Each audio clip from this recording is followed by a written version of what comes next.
Assalamu alaikum. Welcome to Agenda CSS.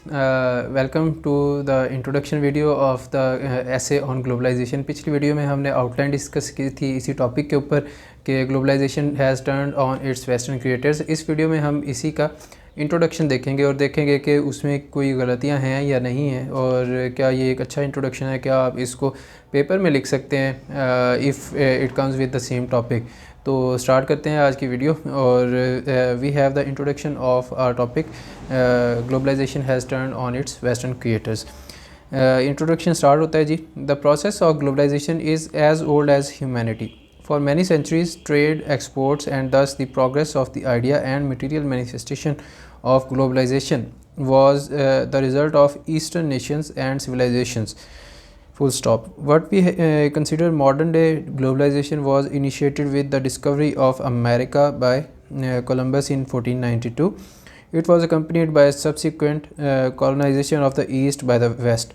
All of this resulted in glorification of racism, the so-called white man's superiority.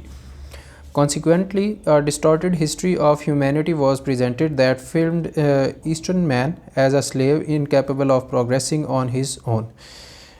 The West was shown to be naturally gifted with the right to dominate and progress. A sense of incapability of the West was inculcated that caused grievances about globalization among the West when it lagged behind the East in economic progress. तो आप देख सकते हैं कि ये आर्गूमेंटेशन है और आर्गूमेंटेशन इनकी बहुत अच्छी है। ये जो इंट्रोडक्शन है ये एक बहुत अच्छा इंट्रोडक्शन है, लेकिन द थिंग इज़ कि इट इज़ टू लॉन्ग। अगर अगला भी पेज में पढ़ूँगा फिर नेक्स्ट पेज पे जाके ये ख़त्म हो रहा है तो definitely this introduction is too long और इसको आप शॉर्टन कर सकते हैं। इसको 200 वर्ड्स पे लेके आएँ या 220 वर्ड्स तक कर लें तो ये एक बहुत अच्छा इंट्रोडक्शन है, क्योंकि आपने आर्गूमेंट्स दिए हैं, आपने हिस्टोरिकली उसको कनेक्ट कर दिया है कि शुरू में ईस्ट से चीज़ें शुरू हो रही थी, दैन वेस्ट कॉलोनाइज्ड और फिर उसकी सेंस ऑफ सुपीरियॉरिटी आ गई और उसकी वजह से भी इंडोक्ट्रिनेशन है कि जी ईस्ट जो है वो स्लेव और वेस्ट इज़ द मास्टर। तो इस वजह से फिर ग्रीवेंसेस शुरू हुई हैं जब ग्लोबलाइजेशन के सेटबैक्स आ रहे हैं। ठीक है जी। तो आर्गूमेंटेशन डेफिनेटली बहुत अच्छी है और यही मेरा इनके लिए फ़ीडबैक भी है कि आपकी आर्गूमेंटेटिव इंट्रोडक्शन बहुत स्ट्रॉन्ग है, लेकिन इसको थोड़ा सा कट शॉर्ट करें। थोड़ी बहुत चीज़ें जो रिडंडेंट हैं या अगर ज़्यादा एग्जांपल्स आप दे रहे हैं तो उनको काट दें और अपने जो इंट्रोडक्शन है उसकी लेंथ को पूरा कर लें, उसकी लेंथ को एडिक्वेट कर लें, ताकि आपका इंट्रोडक्शन इस वजह से फेल ना हो जाए कि ये बहुत लंबा इंट्रोडक्शन है, दिस इज़ नॉट रिक्वायर्ड। आप कोई 35-4000 वर्ड्स का ऐसे नहीं लिख रहे, तो अगर आप 2500 या 2200 वर्ड्स का ऐसे लिख रहे हैं तो उसके लिए 200-220 वर्ड्स का introduction that is sufficient and enough. ठीक है जी। Next we have the thesis statement of this essay जो कि इन्होंने इंट्रोडक्शन में लिखी हुई है। अच्छा, ये जो इंट्रोडक्शन है इन्होंने मेरे पैटर्न पे लिखा है जो मैंने लास्ट टाइम आपको सिखाया था। मैंने एक वीडियो बनाई है जिसमें मैंने 4 पार्ट्स ऑफ द इंट्रोडक्शन आपको बताए थे। अगर आपने नहीं देखी तो ऊपर आई के बटन में आपको लिंक मिल जाएगा, आप वहाँ से देख सकते हैं कि what are the 4 components of a good introduction, या किस तरह से आपने इंट्रोडक्शन को ले के चलना है, तरतीब क्या है उस इंट्रोडक्शन की और हर एक के वर्ड्स कितने कितने होने चाहिए, ये सारा कुछ उस वीडियो में आपको मिल जाएगा। Globalisation has turn on west is thus a flawed conception whoever नहीं हाउएवर, ये जल्दी में गलती कर दी आपने और फुल स्टॉप के बाद कैपिटल लेटर से शुरू होना है। However, there are certain economic and political reasons behind such conception. Certain measures are indispensable to relieve such misconception of globalization. तो आप देख सकते हैं कि थीसिस स्टेटमेंट ने आपके पूरे ऐसे को आउटलाइन कर दिया है, पूरे ऐसे के जो मेन सेक्शंस हैं उनको बता दिया है कि ये मेन सेक्शंस हैं जो कि मैं इसमें डिस्कस करूँगा।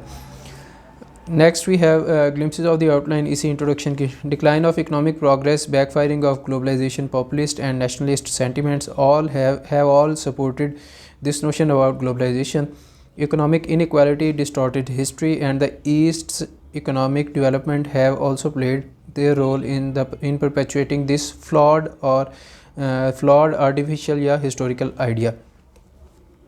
Less jobs, lack of export industry, impulse intuition की बजाय इम्पल्स कर लें, impulse of domination and historical past of imperialism are some of the major reasons behind this vicious rational. Globalization had played and will always play a great role in the progress of mankind, what West considers its greatest flaw is in fact its greatest virtue, and that is human interaction. Certain measures can be adopted to relieve West of this misconception of globalization and make it ready again to enjoy its benefits.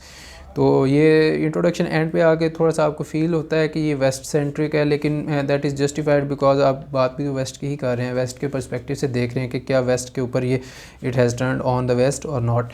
तो I think that is okay. और argumentative intro मैंने remarks यही दिए हैं कि बहुत अच्छा है, 9 आउट ऑफ 10 फॉर द आर्गूमेंटेशन. बड़ा एक पावरफुल आर्गूमेंट बनाया है हिस्टोरिकल कनेक्टिविटी के साथ, लेकिन उसको शॉर्टन करने की ज़रूरत है, वो आप लेंथ में उसको देख सकते हैं. और थीसिस स्टेटमेंट मैंने इनके पास की है क्योंकि थीसिस स्टेटमेंट बहुत क्रिटिकल होती है. अगर थीसिस स्टेटमेंट में गलतियाँ हैं तो फिर आपके 2-3 नंबर उधर से कट जाएंगे, और अगर थीसिस स्टेटमेंट आपके एसे को एडिक्वेटली डिफ़ाइन कर रही है तो I will pass that thesis statement.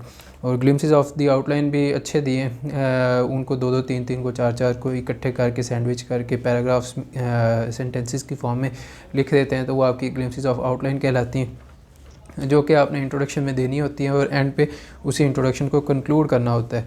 तो ये थी आज की वीडियो. इसमें हमने देखा introduction of our essay on globalisation, और आप देख सकते हैं कि इस तरह से आपने आर्गूमेंटेशन करनी है. ये एक अच्छी आउटलाइन और अच्छा इंट्रोडक्शन मैंने आपको दिया है. और कुछ दिन बाद एक और वीडियो मैं बनाऊंगा, उसमें एक और टॉपिक ग्लोबलाइजेशन के रिलेटेड ही इन्होंने अटैम्प्ट किया हुआ है, तो उसके ऊपर भी वीडियो बनाएंगे, उसको भी डिस्कस करेंगे कि वो कैसा है और क्या वो पास होता है कि नहीं होता. So stay tuned, I will see you in the next video. Take care. अल्लाह हाफिज़.